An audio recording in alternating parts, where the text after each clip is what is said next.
Let's be honest here. Nobody likes Stellantis. Seems like everything went downhill for the consumer since FCA and PSA merged a couple of years ago, as the quality control, which is already dubious, has become even worse, and all of Stellantis subsidiaries have suffered from this. Ram, Dodge, Chrysler, Jeep, Fiat, you name the brand, and we'll show you how much its sales went down in the past few years and how undesirable they've all become. The future of all these brands seems grimmer than ever, which is why we must ask, what the hell is happening at Stellantis? Taco Bell menu approach.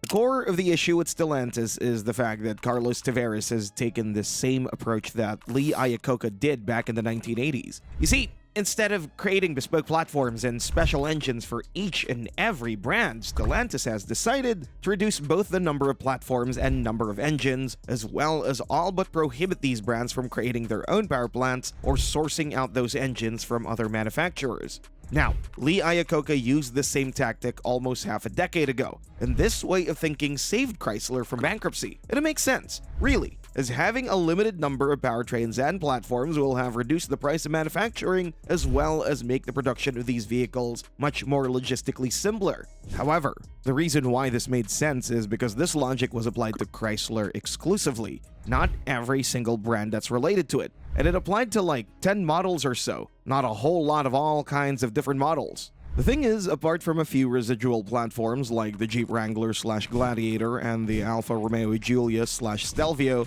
all of which are relics of a pre-Stellantis FCA era, practically every single new vehicle made by Stellantis sits either on the STLA small, medium, or large platform, with the exception being the Ram 1500. This cheapens the entire brand, as you practically have a choice of 3 to 4 vehicles max, and everything else is just minor cosmetic changes. Nothing more than that. Essentially, this would have been okay if Stellantis allowed brand autonomy for them to deliver their own platforms and engines, and then use them multiple times on various models. However, that's the problem. They don't. And that brings us to the next issue. Micromanaging everything.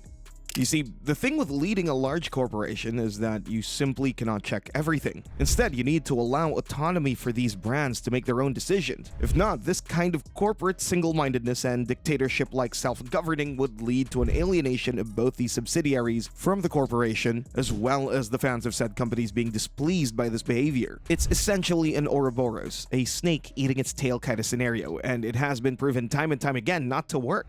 Carlos Tavares would beg to differ. You see, instead of going the logical, proven route, Tavares has decided to have a final word about every single detail. He's decided that his word will be the last one, and no brand will have a choice to make any decision about their models and brands apart from, say, the styling. This mine's bigger than yours type of governing has been established because, well, most of Stellantis subsidiaries weren't and still aren't doing well financially, both European and North American. Now, Tavares says he's doing this to increase quality control, as producing less bespoke platforms and doing everything by using a bolt-on rebadging system would allow them to keep the quality as best as possible for the lowest price possible. Well, funny he should say that because quality control is the worst on the market. We all know how well-built Stellantis products are. From cheap plastics used all across the interior to misaligned panels outside and inside, all the way to terrible reliability, Stellantis keeps dominating the automotive industry when it comes down to being the worst there is. The thing is, no brand has been spared, exactly because of the policy Tavares forced. Now, all companies now have to work primarily at reducing manufacturing costs, and even the more luxurious vehicles that Stellantis has to offer have been met with generally negative sentiments in terms of quality. Just look at the Ram 1500. On paper, it should be a Rolls-Royce amongst pickup trucks due to its high comfort levels and fantastic interior quality. Instead, it became the Rolls-Royce of pickup trucks because it's extremely hard to work on and breaks down every so often. The interior quality, while good on paper, tends to fall apart after a few years of usage, with the seats getting worn down much faster than expected and the interior bits literally coming off and falling apart. In addition to that, the air suspension, which was supposed to be the pinnacle of pickup truck suspension technology, turned out to be a horrible addition, as even though it increases comfort levels drastically, has also been regarded as extremely unreliable and expensive to make. But the worst thing about the Ram 1500, especially the new one, is the powertrain. But this isn't exclusive to just the Ram 1500. It's shared amongst all Stellantis products. You see, because every smaller Stellantis product now uses either a 1.2 or 1.6 liter Peugeot-derived 3- and 4-cylinder engine, both of which are prone to timing chain failure, oil consumption, and premature wear and tear. All of Stellantis cars have the same symptoms and issues. And when it comes to more serious models, most modern vehicles utilize either a 2-liter Hurricane 4-cylinder engine, which is horrible, or the recently developed 3-liter Hurricane Inline 6, which is thoroughly unproven and overstrained. All in all, the quality has drastically decreased for all Stellantis products, which, if we're being honest, is partially amazing, as it's frankly unbelievable that it could be even lower compared to the FCA and Daimler Chrysler days. But the worst part is that this isn't even the biggest problem. No, that'll be our next entry. A "you're with us or against us" ultimatum to all brands. Carlos Tavares has given all Stellantis products an ultimatum in the form of a 10-year deadline. Either they turn profitable, or Stellantis will make sure to strip them of their assets and get rid of them. Now, this kind of thinking would be a problem if these brands were autonomous when it comes down to their decision-making, as it would show which of them would have the brains and guts to still be in the game. However, they aren't. And since most of them aren't even popular anymore, without allowing them to be radical, this 10-year waiting period is completely useless. Here, take Chrysler for example.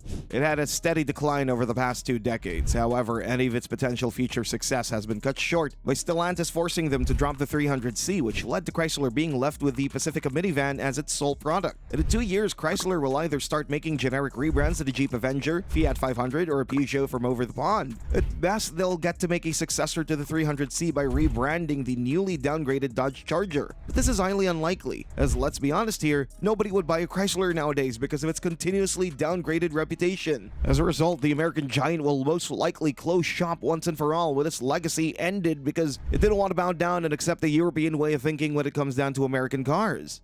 And that right there is the problem. Stellantis is mostly handled by Tavares, who was Peugeot CEO, and as such, he had very little contact with the US market. He thinks that God-loving Americans are just going to take their downsized, downplayed, reduced engines, vehicles, and platforms and say, "Thank you?" Of course not.